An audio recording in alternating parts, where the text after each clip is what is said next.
L'archange Michel. Les archanges soutiennent la nature émotionnelle du Créateur pour en nourrir l'humanité et pour que celle-ci l'utilise, ils incarnent une qualité particulière de Dieu, et c'est par eux que s'écoulent les énergies des 7 rayons vers les 3 royaumes, angélique, humain et élémental. Des 7 puissants archanges qui sont les messagers de Dieu, le plus connu est le Seigneur des archanges, le prince Michel, qui est l'archange de la foi, de la protection et de la délivrance du mal. Les innombrables prières dont il a été l'objet, chacune accompagnée de sa réponse immédiate, l'ont rapproché du peuple de la terre. D'une prestance éblouissante, l'archange Michel a de magnifiques yeux bleus et de cheveux blonds et dorés. Il incarne la confiance et la foi en Dieu, et il a souvent répondu aux demandes des gens dans la détresse de l'âme, de l'esprit et du corps. Lors de la première incarnation de l'homme sur terre, il choisit de lui-même de devenir gardien de la foi de l'humanité en son Dieu. Il s'empresse, soit lui-même, soit en déléguant l'un de ses assistants célestes, d'apporter une aide à quiconque se trouve dans sa détresse et fait appel à lui. Le temple du Seigneur Michel se trouve dans les montagnes Rocheuses canadiennes, à proximité de Banff, dans la province d'Alberta. Il a existé autrefois physiquement sur Terre, mais c'est aujourd'hui un temple éthérique. Il est de forme circulaire, a des proportions gigantesques et dispose de 4 entrées situées aux points cardinaux. Le temple est fait d'une superbe substance dorée, incrustée de saphir, et il y a sur son dôme une représentation du Seigneur Michel. Quand vint le premier groupe d'humains pour habiter sur la terre, le Seigneur Michel les accompagna pour leur servir de gardiens.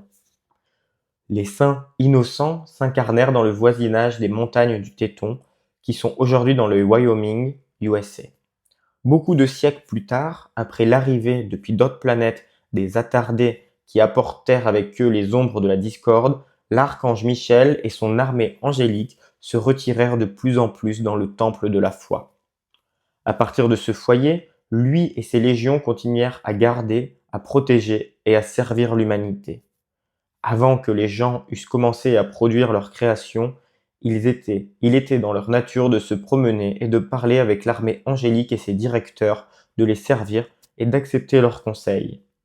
De toutes les régions du globe, les gens affluaient pour recevoir le rayonnement puissant du grand archange et trouver de nouvelles forces avant de poursuivre leurs services respectifs, remplissant leur âme de sa foi dans l'expression ultime du royaume céleste de Dieu sur terre. C'est de ce temple éthérique que les assistants de l'archange Michel partent sans cesse pour leur mission de protection, de miséricorde, de rédemption et de salut.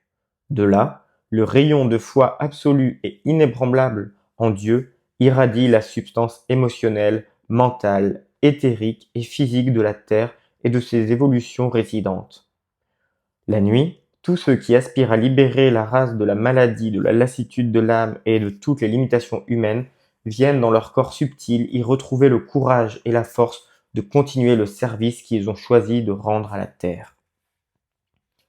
Quand un individu invoque l'archange Michel et ses légions, ils répondent et soulagent les humains des pressions qui se sont attachées à eux et qui se nourrissent de leur vraie vie. Certaines de ces prestations de masse, qu'on appelle entités de masse, sont des accumulations d'énergie d'une ampleur considérable.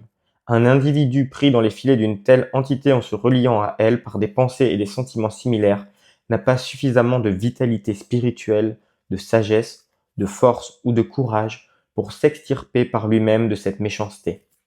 Mais s'il lance un appel à l'aide à l'archange Michel et demande d'être coupé de cette énergie, Michel et ses légions viennent et lui apportent l'assistance requise. Il est cependant impératif que vous formuliez votre appel consciemment et avec sincérité. Dans ce cas, son efficacité est assurée. L'archange Michel s'est offert de protéger tous ceux qui s'incarnent sur notre planète, de même que sur les autres planètes de notre système, et cela jusqu'à ce que tous aient fait leur ascension et soient de retour à la maison. Il est connu aussi sous le nom d'archange de la délivrance parce qu'il libère les courants de vie des créations humaines au moyen de son épée de flamme bleue quand, accompagnés de leurs pensées et sentiments destructeurs, les attardés vinrent sur terre. Il conçut cette épée comme un outil de service qu'il utiliserait à travers les âges. L'archange Michel a travaillé dans l'atmosphère de la Terre depuis le commencement de la chute de l'homme, la nettoyant des créations humaines destructives qu'on appelle également la substance psychique. Depuis 1939, il a servi tous les jours dans cette fonction, 20 heures sur 24, jusque dans les années 50. À cette date, il a accru son temps de travail de 20 à 22 heures par jour. Quand il entre dans le royaume psychique, il revêt son casque et son armure complète pour affronter les forces destructives. Il restera